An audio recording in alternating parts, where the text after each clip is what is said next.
Welcome to the Amazon Legends podcast, where we have real stories about making it big on Amazon. Our guests are CEOs of large companies and entrepreneurs who became powerful sellers, also experts specializing in helping sellers, and both former and current Amazon employees who will give us an insight from behind the scenes. Here's your host, Nick Urison. To another episode of Amazon Legends. My next guest today has 4 decades under his belt in logistics alone, and the past 2 decades in e-commerce logistics. So 2 out of 4 decades in e-commerce logistics, but he knows logistics going way back before that. So you're going to hear all about this episode is going to be like that movie. I'm sure you've heard about it at least. It's a Woody Allen movie. Everything you wanted to know about sex, but were afraid to ask about logistics. So this is everything you wanted to know and confused about logistics for your e-commerce operation, but had no place to go. This is it. So he is currently the director and head of international transportation for Perch. Perch is an Amazon aggregator, so he deals with a lot of different brands. And when he's not working, he's into family and, very interestingly, genealogy, which goes way back to the days that New York was named New Amsterdam. So he's a historian, family man, a logistics man. With that, everybody, meet my guest, John Esborn. Welcome to the show, John. Thank you, Nick, and it's a pleasure to be here. Thank you very much. So, logistics is our subject today, and we're going to learn a lot from you. So, since you spent decades in it, there isn't much that you don't know, if any. So, give us, in a nutshell, that these days, anybody who comes up with a great product idea and secures connections overseas becomes a brand owner. And the next thing is they have to bring the products from overseas, mostly China. So what are these sellers must know when they are making their contracts with their suppliers? Well, you know, I guess to start with, they really have to have some level of an understanding of logistics, right? The ABCs of logistics, and or, you know, align themselves with some people that really understand logistics or transportation internationally, because it's not as simple as that plane flying overhead or the container ship pulling up to the dock behind you. It's much more complicated. Yeah. So I heard you mention 2 things. One is ABCs of transportation, and the other is align themselves with people. In other words, don't go looking up websites or watching YouTube videos to find the answers to the questions that you have. Instead, have trusted advisors, people through LinkedIn, make connections and pick somebody. So align yourself with someone, not necessarily to hire them, but to learn from. And then just don't go with that alone, but also learn the ABCs of transportation. Those are the 2 golden rules. Tell us what those ABCs look like. Well, I mean, to start with, what are the terms of your deal of the goods? You're maybe working, hiring a factory or even a middleman. There's a lot of middle suppliers, and you know, what are the terms of the deal, of your contract, of your purchase from them, because that in itself carries a lot of risk with it. But you are dictating those terms. So I'm assuming somewhere in these ABCs, there are some favorable terms and not so favorable terms.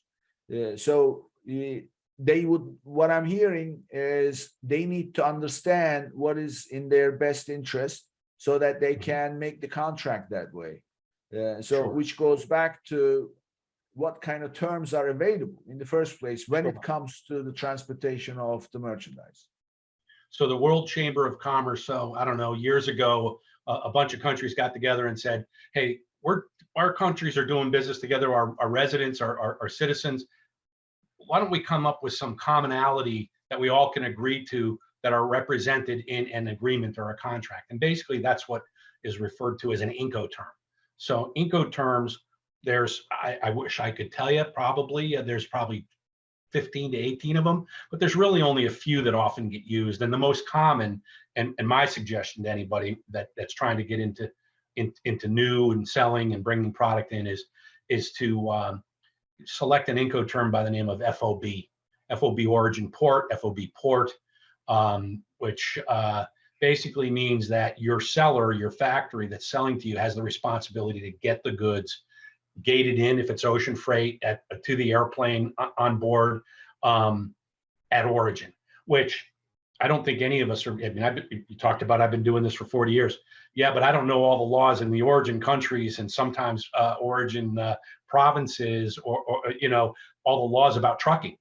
And I don't know that I want to bear the risk of my factory picking a trucker for me to get the goods to the port, right? I mean, so without getting too complicated, the easiest way is eliminate the origin country and any laws and regulations that there are there, and make it the responsibility of your factory to get the goods exported from their commerce, if that's a requirement.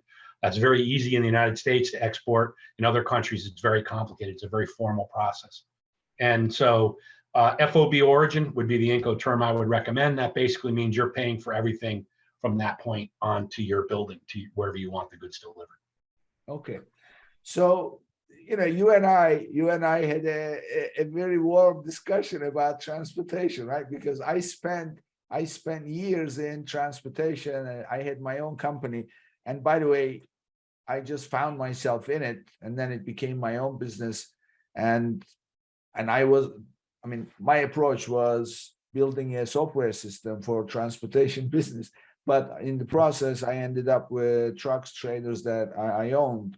That's where I learned. I got schooled by all the big boys, so to speak.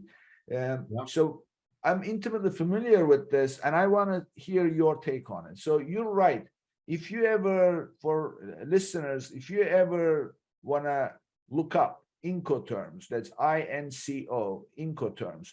Incoterms define the terms of your shipment.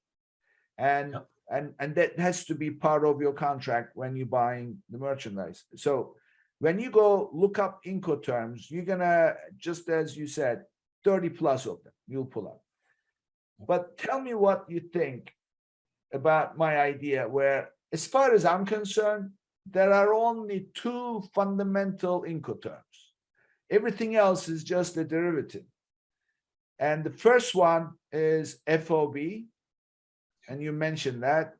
FOB stands for free on board. And the other one is CNF, cost and freight. Right. So would you agree with that? I think those are the most commonly used Incoterms.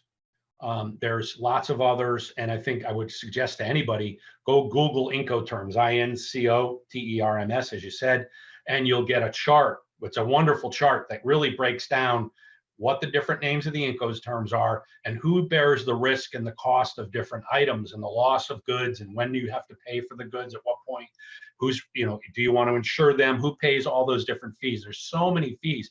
And so what's beautiful about those charts is it also kind of alerts you to, or kind of gives you cause to go, oh, I didn't even think of that aspect. I didn't think of that aspect. Oh, I'm going to have to arrange this transaction. And those charts for Incoterms are really wonderful and help in terms of helping you think about things you didn't even realize you needed to be worried about.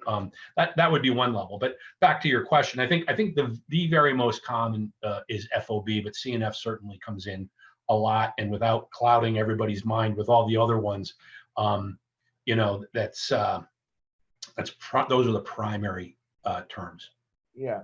So, as they say, the devil is in the details, and that's where all those variations play a role. So Sure. Fundamentally speaking, what I want to do with you during this episode is really break it down in terms of all the individual pieces that come into defining those terms, so that listeners can learn and then decide which one is the one that's going to give you the most return.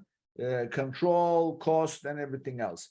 So, but before we get into that, there is an important piece of that definition of FOB or CNF. So FOB means that you pay the freight as the importer.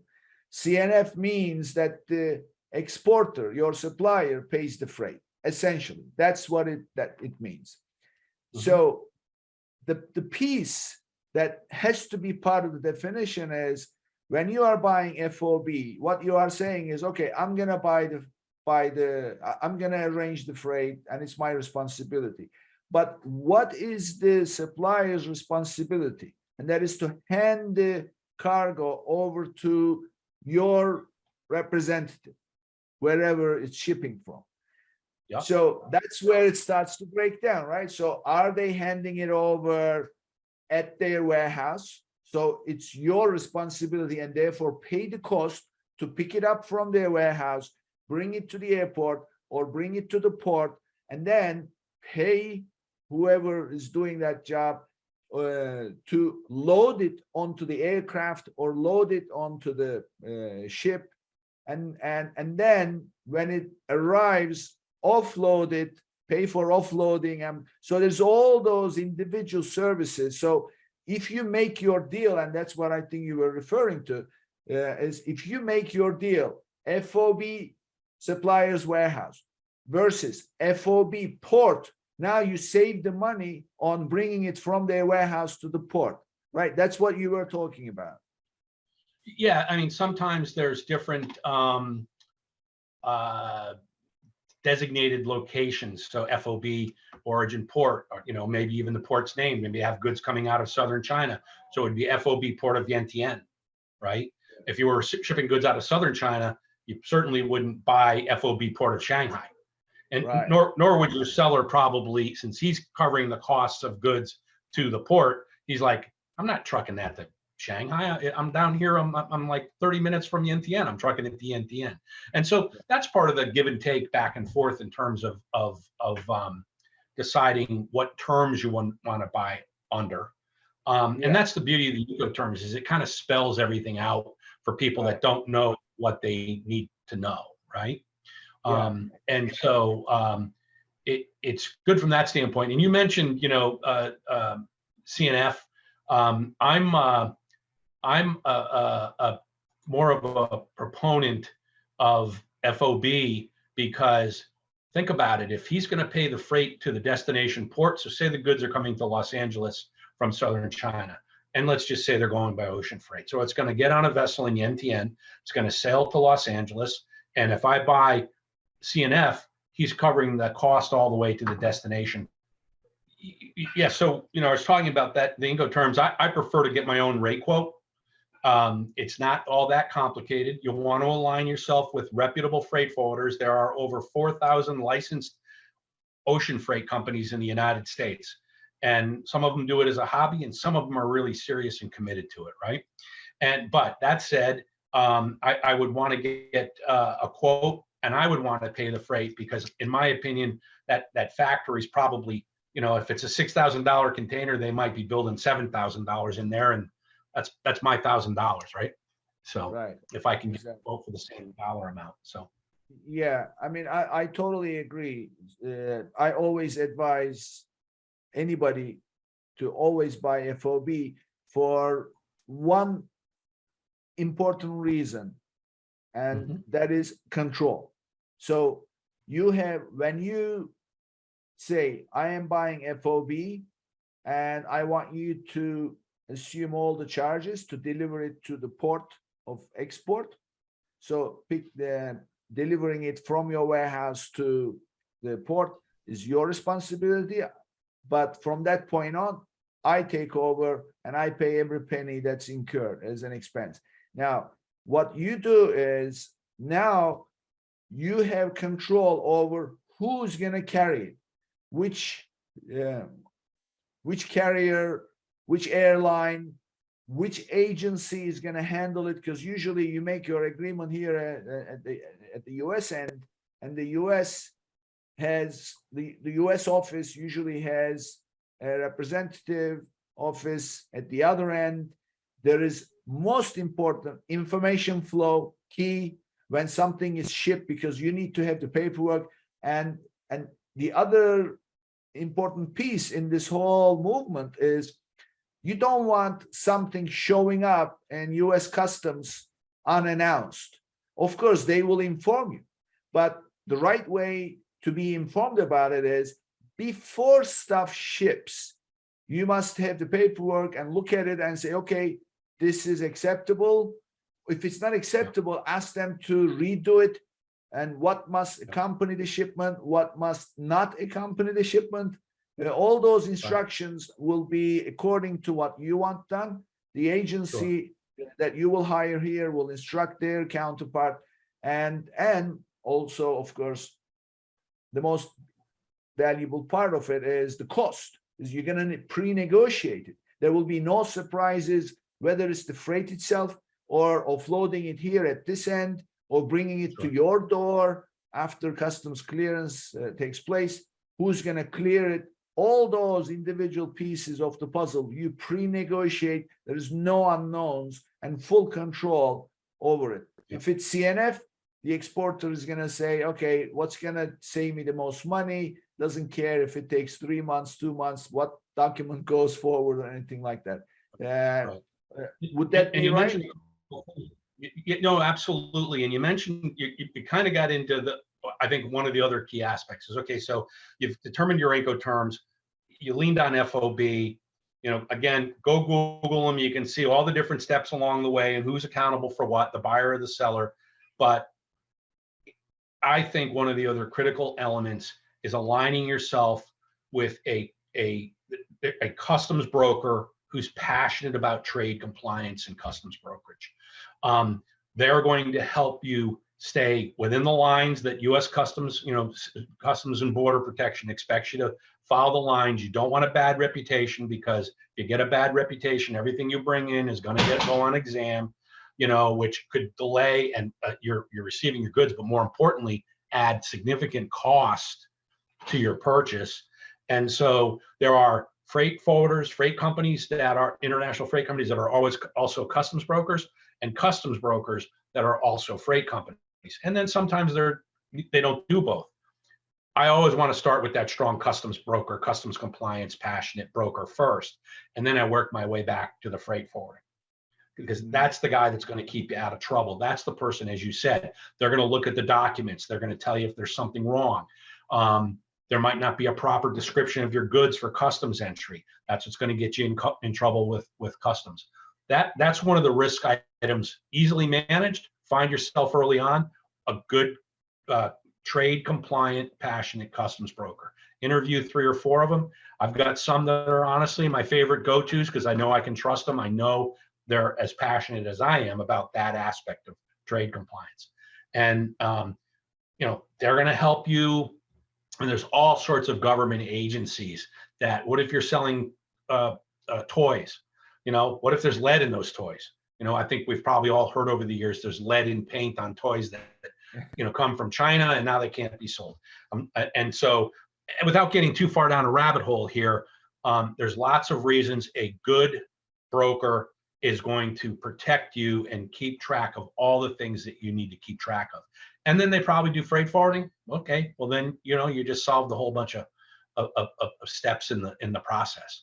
But that's where I would start. You get your deal done, you do your incoterms, you determine what it is, and then you work with your customs broker. I could go on and on, and I try not to get too far off track and kind of start boring people, but absolutely, that's really important.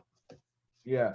So you mentioned another key aspect of this, since we are completely dissecting the transportation operation, players, right? So because there's all these terms people don't understand, and they use them alternately, but not necessarily in the right way. So you have carriers and you have freight forwarders, but freight forwarders present themselves as carriers, and carriers sometimes say, oh, we also have a freight forwarding division. And then you have customs brokers that also say, oh, we are also a forwarder. So give us your give us your definition so that they hear directly from the authority. Yeah. What is a carrier? What is a freight forwarder? What is a customs broker? Sure, sure. So first of all, a carrier or a common carrier is somebody that issues a bill of lading. Bill of lading should have their brand on it, their license number on it. In the case of the Federal Maritime Commission in the United States, and a bill of lading should have the company's name on the top of it, the freight company's name, the carriers, and their license number prevalent at the top. If it's not there, that should be a red flag to you right away. Who is this company and who are they representing themselves as? The misused term, and because it is misused, is freight forwarder. Mm-hmm.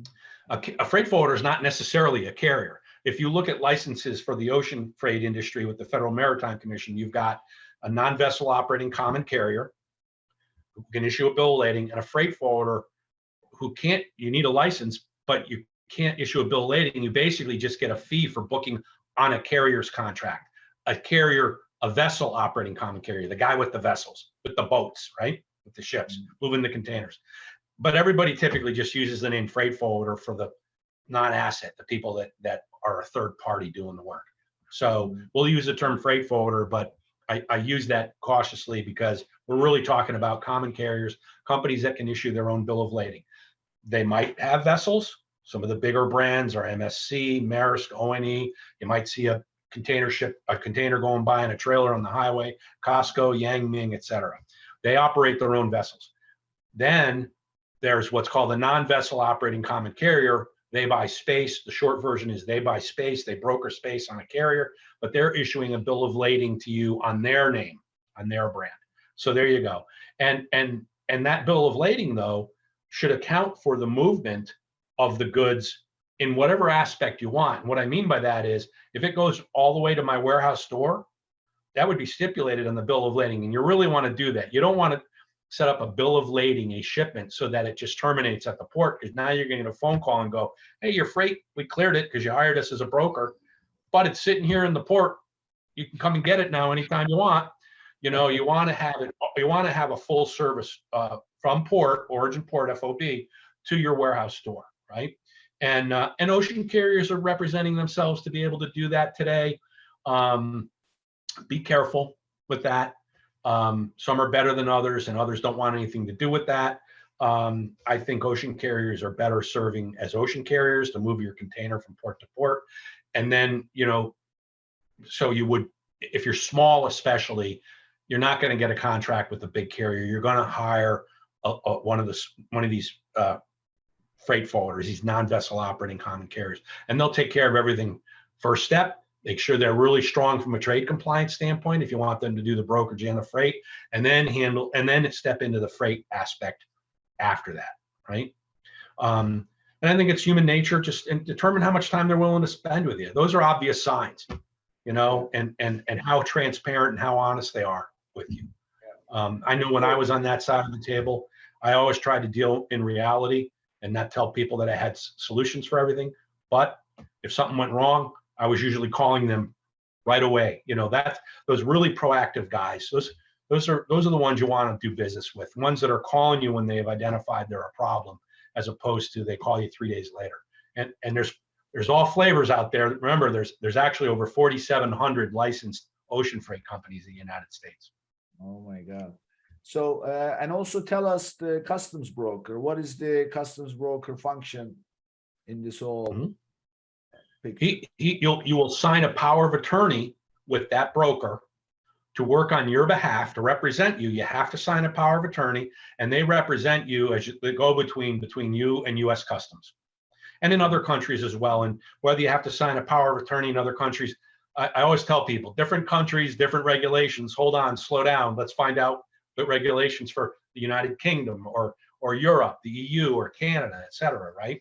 But they basically represent you and make sure that you present everything properly to U.S. Customs and pay the U.S. government in a timely manner for bringing your goods into free trade, into commerce. Okay, and free circulation, I think, is the word they use in the UK. Every country they use different language. But now some customs brokers will hide behind the fact that you're the one that's ultimately responsible for proper classification of your goods. I think that's kind of childish, quite frankly. I'm hiring you to help me. Exactly. Sure, you might not have any liability in the whole thing, but I just want to sell product on Amazon. I'm an entrepreneur. I want to get 5-star ratings and sell more and more goods on Amazon, right? I don't understand whether it's a shoe with a leather heel or a plastic heel, and that's two different classifications in the freight in the customs brokerage world. I don't understand that I need fish and wildlife if I bring in shells on something, or consumer protection agencies and things like that, DOT, fish and wildlife, alcohol, tobacco, and firearms. There's over 60, I think, agencies that all have a say in you bringing goods in, potentially, depending upon what the item is. Yeah. The broker, if they're reputable and they're really passionate about trade compliance, to go back to that passion, they're going to help you with all that. They're going to suggest not to skate around something.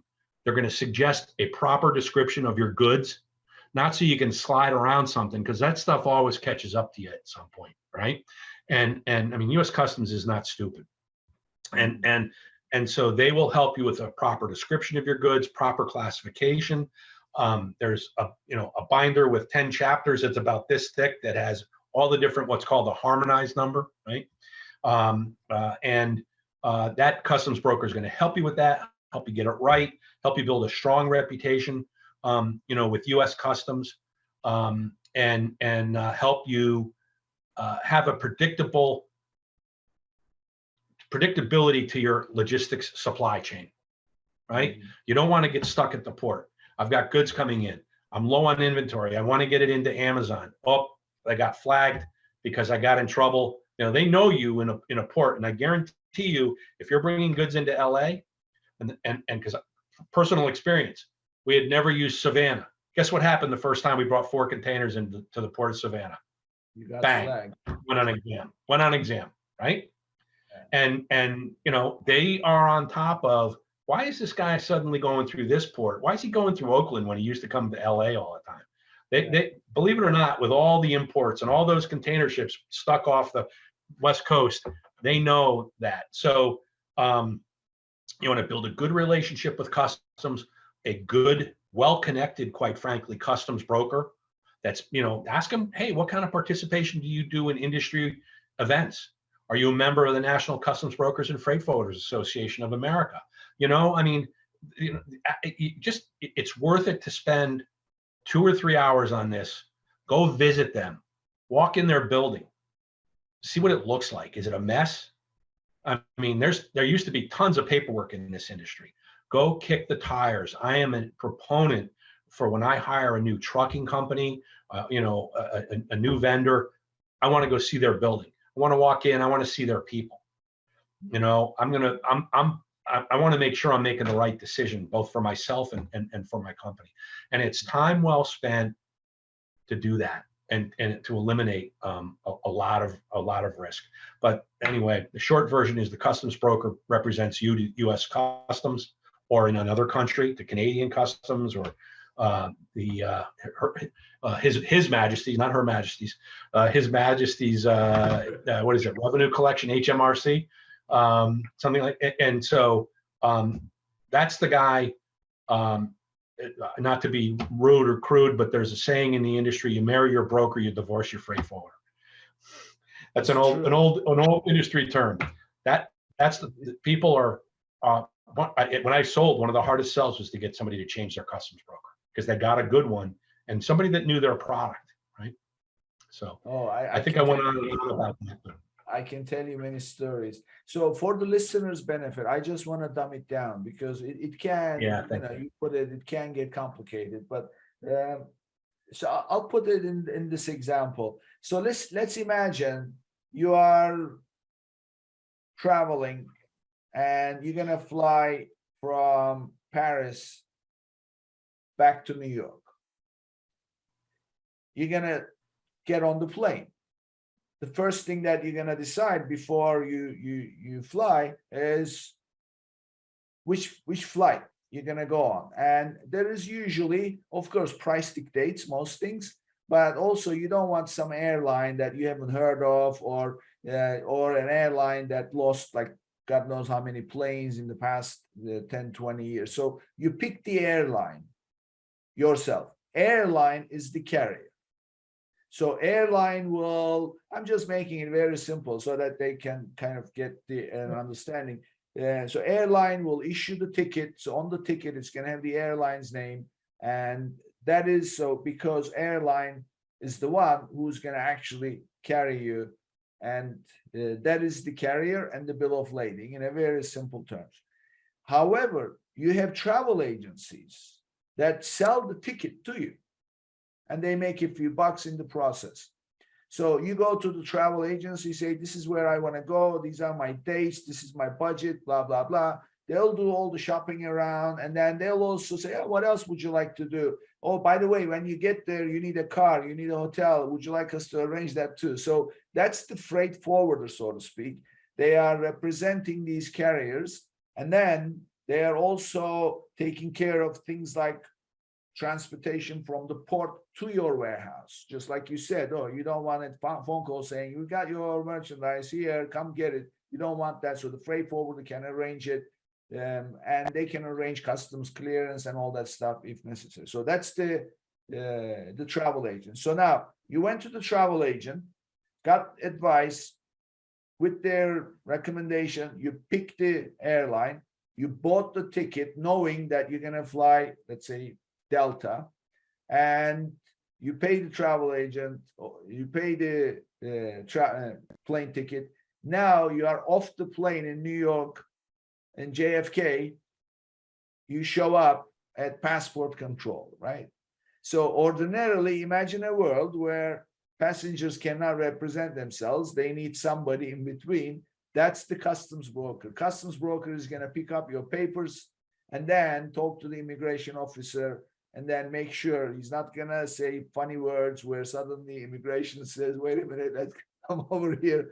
So that's the job of the customs broker. Customs broker is key because they can have your cargo held up or they can have your cargo cleared very quickly. So would this analogy, very, rough terms, would that be right? Yeah, more or less. Once you get, they, because your freight can't present a passport to U.S. Customs. It needs somebody to do that, and and that's the import documents, in commercial invoices, packing lists, bill of lading, things of that nature. And I just wanted to, I think we probably beat this one in the ground, but just one last thought on this. Once you're up and running and set up with a customs broker, the cost of a customs entry ranges from $90, to $130. And I'm not even saying the $130 is the premium guy, and that's doing a great job. But you might, to me, like maybe there's one versus another, and it's a $20 difference. I wouldn't quibble over $20 if you got a really strong customs broker, and he's $20 more. And you know what? He might be $20 less. So as far as the difference, the extra $20 that you may pay is well worth it, right? Absolutely. It's not the place to fight over a cost. I mean, they shouldn't be charging you $200, 120 or less. And there's some other caveats to that, but they're all pretty close in their price range because it's very competitive. A lot of customs brokers. Find the right guy that's willing to spend time. Go visit them. Talk to them for 2 or 3 hours. It's going to be time well spent in the long run. In terms of keeping your supply chain, your logistics aspect of your supply chain flowing smoothly, and it'll take risk out of it for you as well. Mm-hmm. So, and going way back to the beginning when we said FOB is much better, because if you buy something FOB, you get to pick every one of these players and who they're going to be. You can secure your relationships. If it's the first time you're starting, you interview and you decide who it's going to be. And if it's ongoing, you already have built up a relationship. They understand the kind of merchandise you bring. They have the best way to present them to customs and everything else. Final piece on this, and this is very important because it goes straight to cash flow. You bought something for $10 and you bought CNF, you bought FOB. It makes a difference how much duty and everything else you pay on importation. Because if it is FOB, customs will take your invoice total. Let's say it came to $100, and they're gonna say, what is the freight cost? They're gonna look at the documents, and let's say you paid $15 for freight. They are gonna take the total value of the shipment as 100 plus 15, and they're gonna calculate the duty and taxes. If it's CNF, it's whatever the invoice, because that the invoice value will include the freight. Therefore, that's going to be the number that you're going to be responsible. And it's important. It's absolutely important to understand that, but it's kind of a 6 of one, half a dozen of the other. Right. CNF, the freight's in the selling amount. It's probably the same amount, might even be higher. And if it's FOB, it's your cost of goods plus the freight, right? Your wholesale cost of goods. So, I mean, it's just important to understand that. And going back to the customs brokerage, maybe you're selling a product that's duty free and it doesn't really matter anyway. Right. You know? Exactly. Yeah. Yeah. So it's important to know the pieces. I want to add one more thing to this, and that is XWorks. I'm sure people have heard of it.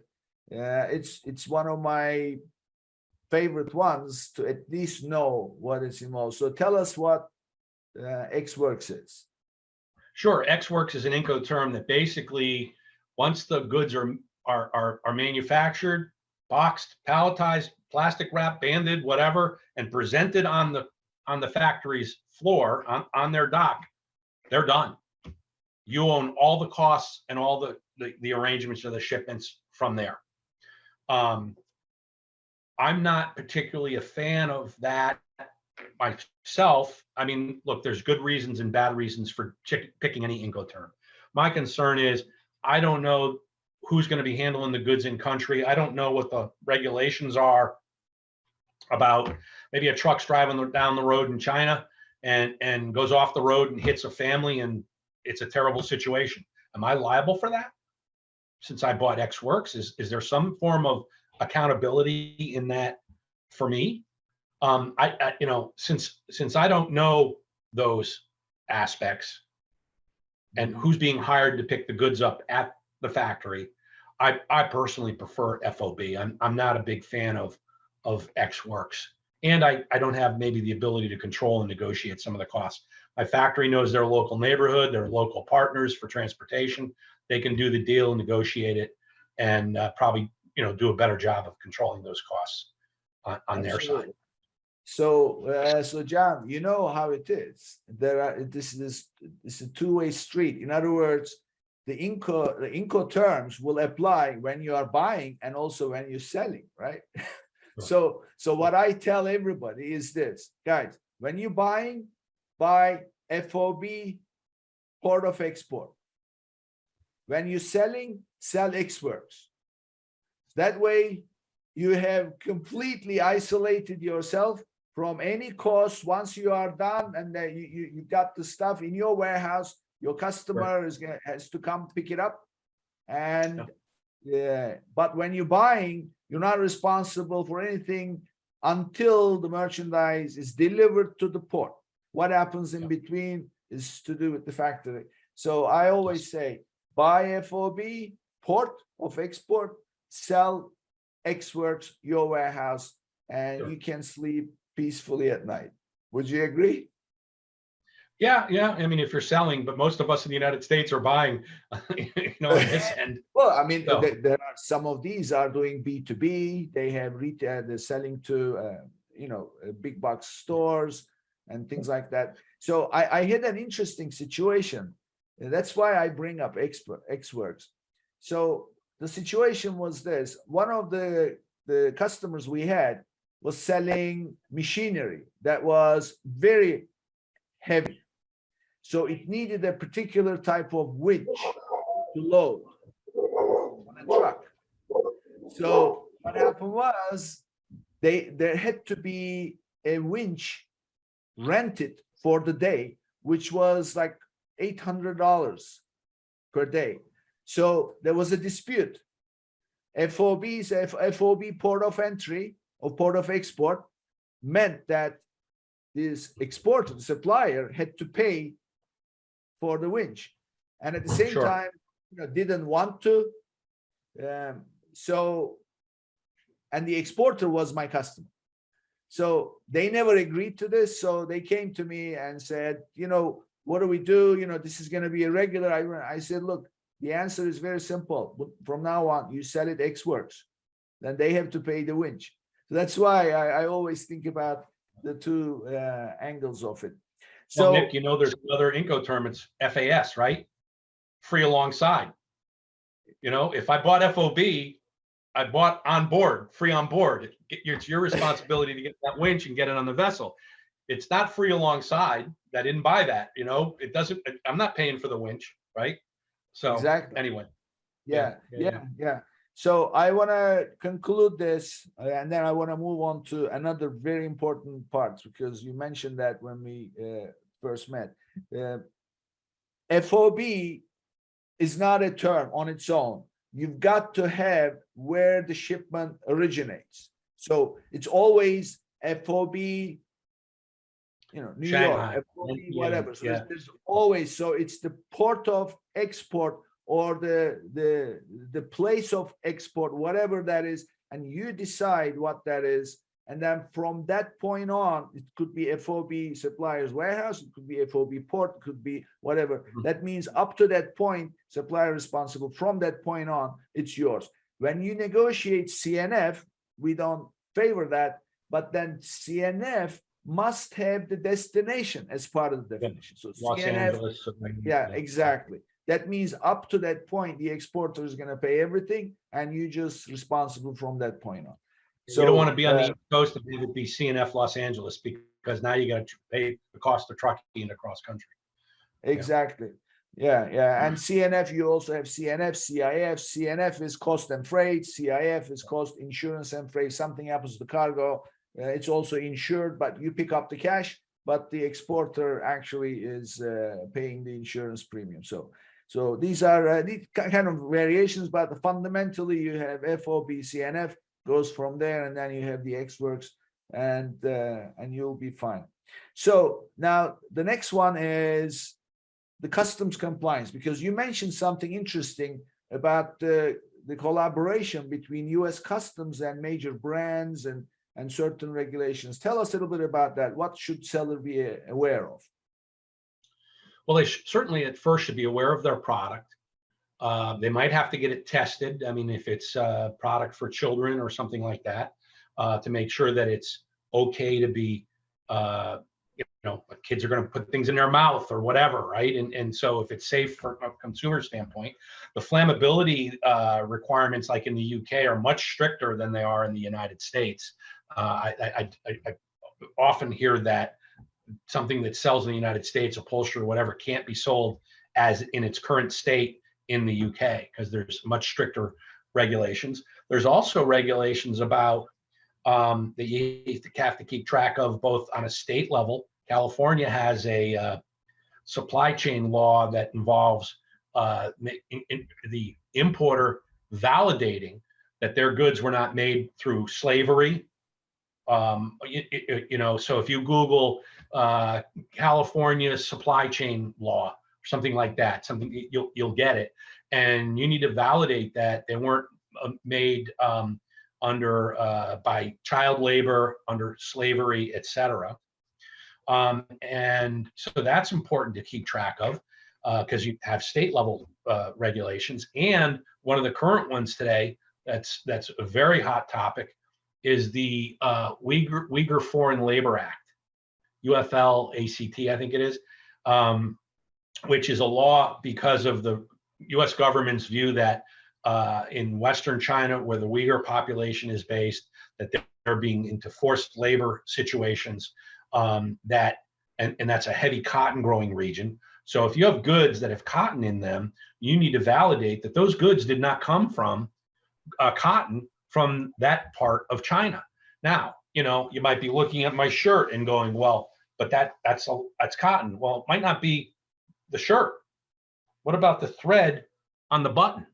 Is it cotton, and where did it come from? If you think of clothes, and other items, they all have all sorts of different components. So you might be good to go. And all of a sudden there's one part of your item that you're selling, you're importing, that is not in compliance at all with government regulations for any number of reasons under the sun. That's where that good trade compliant customs broker comes in. Their head's going to be going so fast. They're going to know about these things quick. Yeah. So, I mean, what you said earlier, I hadn't actually heard that before.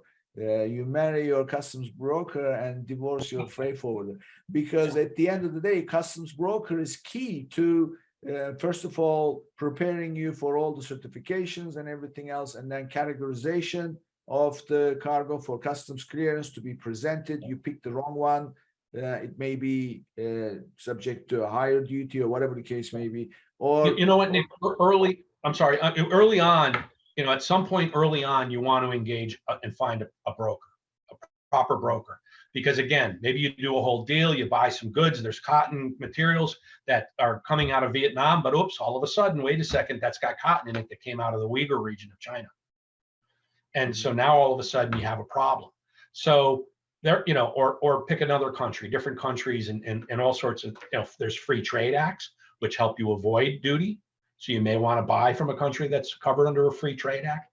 But at some point, as you get, you know, hey, I like this product, I think I can get it made at this company in this country, I like the price point, I know I can sell it, but let me just check in with a trade broker, customs broker, at this point, and make sure that I don't have any, because you could do a deal to buy a couple of containers with the stuff, which if you're an entrepreneur and starting up, maybe it's 80 grand, doesn't seem like a lot, but all of a sudden, you know, it comes in and none of it can come in. It's all got to be destroyed. And you have to validate that it's destroyed. And guess who pays the cost of destroying it? Right. Yeah. I mean, this is so true. It's customs broker is so key to everything, and you can always replace the freight forwarder or find alternative services because they're moving things from A to B. It's not their vehicles most of the times. It's not, they're just brokering the deals and contracting and making a few bucks. I mean, they do provide good service at the end of the day. It's a necessary thing, but it's not a life and death situation. Your cargo can be seized, held up at the very best. And of course, by the way, there's another thing. If for whatever reason your cargo is held up in customs clearance longer than X number of hours or whatever the case may be, if it's truck, I think there is a limit. If it's sea freight one, it's air freight another, but not through anybody's fault, but it's just customs decided to do that, and it's there for 5 days, 6 days. You also pay storage on it, right? So there you go. There's a new law that kicked in June, OSRA 2022, Ocean Shipping Reform Act. And in the Ocean Shipping Reform Act, you should not be paying for demurrage for a shipment that's on customs exam. And so if you Google OSRA 2022, it'll explain the whole law to you, what you're expected to cover or what the carriers can't bill you for. But they can no longer bill you for, say it's there for 3 weeks and it finally gets released. Well, now you have 4 days. When it's finally released, taken off hold by U.S. Customs, now you've got 4 days to get it off board. And anything before that, you shouldn't be paying demurrage or storage. So OSRA 2022, I recommend, it's not, take 10 minutes, make sure you understand it at least well enough that you can go to your broker. I've personally had goods held by customs since June 16th, and I've made phone calls and validated. And now I'm not paying for any detention or demurrage on this because of OSRA 2022, right? Nope, you should be fine. You know, now you may have to pay it because, you know, ocean carriers, they don't give anybody credit. You may have to pay it to get your goods off the port and then get refunded. That's the scary part.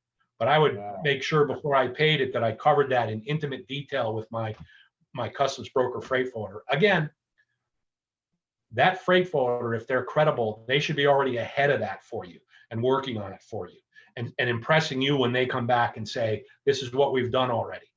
That you shouldn't have to go to them and ask them.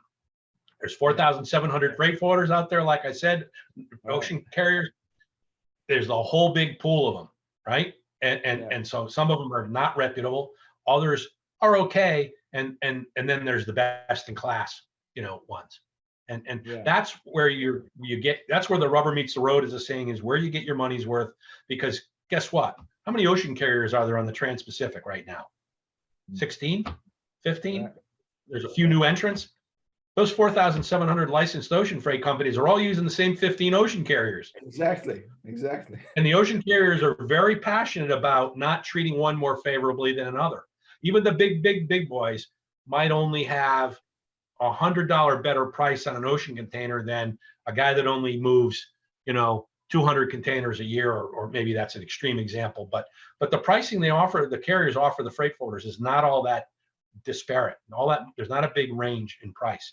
And so the guys that manage those risk transactions at origin, make sure the goods get in, make sure they get on the vessel at destination, make sure they're cleared in a timely manner. By the way, you can customs clear an ocean freight shipment 5 days before it arrives.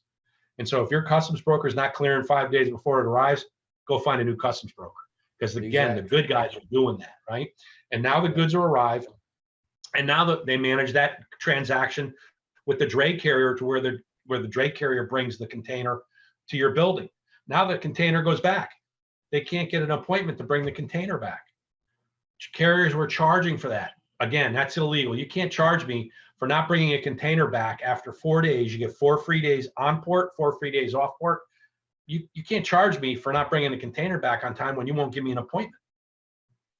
And I happen to work with a good dray partner on the West Coast right now that I never ever see those bills. LA is the worst right now, the biggest challenge in terms of bringing containers back and getting appointments. But that dray provider is right on top of it and making sure that those carriers are not billing us for that when we couldn't bring a container back. There's all these little costs that sneak in, and you just need to have a really good partner. Yeah. Which is the reason why you want to have your terms FOB, because you pre-negotiate anything, and you hire the parties, and then you say, okay, is there anything else? And when something else comes up, then that's not part of the deal. You can do something. And I just, for the listeners' benefit, I want to clarify, because you use the word demurrage. Demurrage basically means the extra, if you like, a penalty that the carrier will impose on the importer for taking a long time to free their vessel or vehicle up because you just took too long. And they usually put limits on them.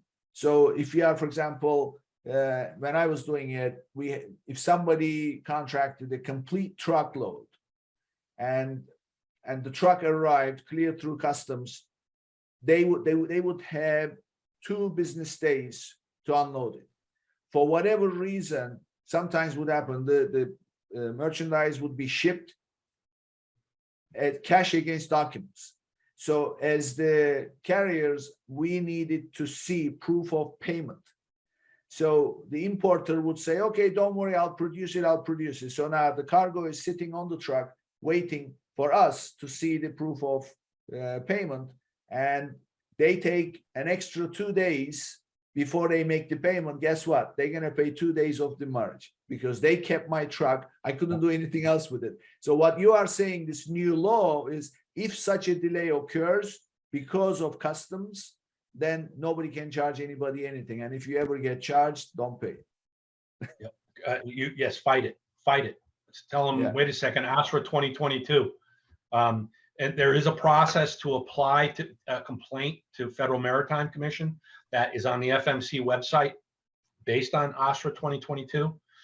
It's all very manual. It's unfortunate, but you know what? If it's several $1,000s, you're going to spend the time filling out the form. So you get 4 days to get the container off port once it's become available, meaning it's not on hold by customs, it's on the ground off the vessel. You get 4 days to get it off port. Some ports vary, we'll use 4. And then once it's off port, you have 4 days of time to bring that container back. Afterwards, you pay per diem. You've held the container too long, or detention, but it's called per diem in the US. And on port, it's called the merge. You took too long to get it off. All very expensive. And it scales upwards. After 5 days, it's a bigger dollar amount. After 10 days, it's a bigger daily dollar amount. Right. It's not, it's something you want to avoid. So John, this was excellent conversation. It's almost like encyclopedia. So we've given everybody, I mean, you can pull this information off Google and you have charts and things, but you know how it is. First of all, people don't like to read. And frankly, there isn't really, it's not important to understand the details, just understand the fundamentals of it, understand how to read these terms, and then negotiate it, pick your players, and you'll be fine. And if anybody has any problems, they can reach out to you, right? Hey, go ahead. Yeah, I enjoy the business, right? So Incoterms, a strong trade partner, do not quibble over 20, 30, 40 bucks when negotiating customs entry with that trade partner, and then your freight forwarder, and make sure that they're aggressive about managing the risk points along the way, right? Yeah. And then hopefully you can go concentrate on 5-star ratings on Amazon or whatever. I know Wayfair 5-star ratings. Focus on your product and have fun watching your business grow. Exactly. So John, give us your contact information. How can people reach you? Well, you can get me on LinkedIn easily, John Esborn. Okay. JOHNESBORN, right? And there's only 3 of us. There's only 3 John Esborns. Only 3 John Esborns. And also, anybody, any Amazon seller or anybody who has any interest in reaching out to Perch, because Perch is the company you work for, and that's one of the leading Amazon aggregators. So either Perch or anything about the subject, John is there for you. So this was great, John. Thank you very much. Go grow your Amazon business, and we'll come and buy you. Exactly. That's the idea. You said it exactly. Thank you, John. This was great. Thank you, Nick. Cheers. This brings us to the end of another episode, and I'll see you on the next one. Thank you for tuning in to today's episode. Be sure and subscribe, rate, and review our show. And be sure and share an episode with a friend. And thank you so much for being with us today. We'll see you next week here on Amazon Legends.